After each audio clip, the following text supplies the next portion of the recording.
أعوذ بالله من الشيطان الرجيم. بسم الله الرحمن الرحيم.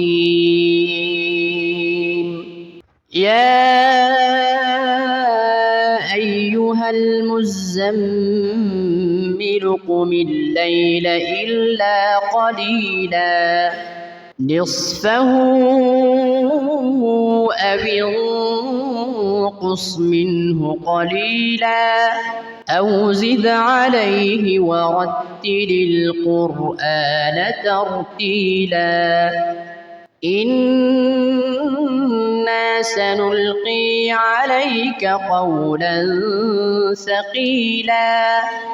إن ناشئة الليل هي أشد وطئا وأقوم قيلا إن لك في النهار سبحا طويلا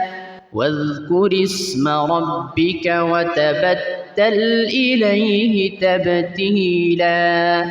رب المشرق والمغرب لا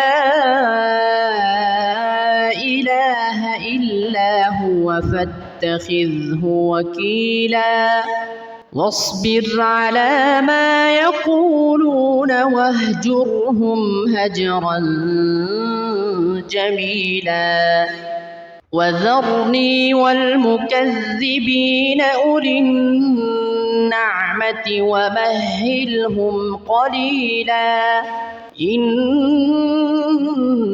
لدينا أنكالا وجحيما وطعاما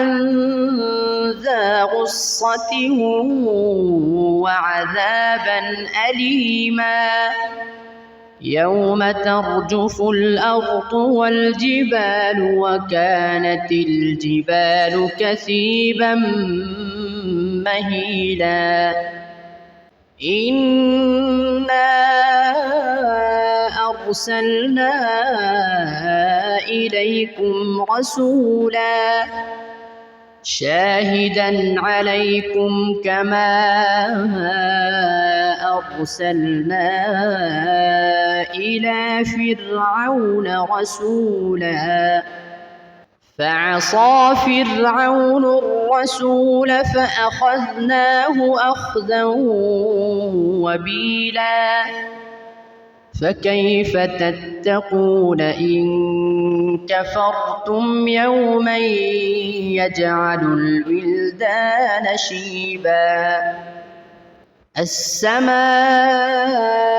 منفطر به كان وعده مفعولا إن هذه تذكرة فمن شاء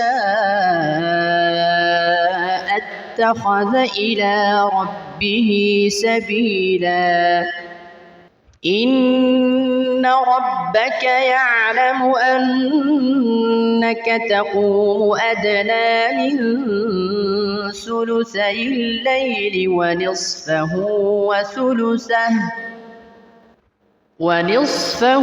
وثلثه وطائفة من الذين معك والله يقدر الليل والنهار علم أن لن تحصوه فتاب عليكم فاقرؤوا ما تيسر من القرآن علم أن سيكون منكم مرضى وآخرون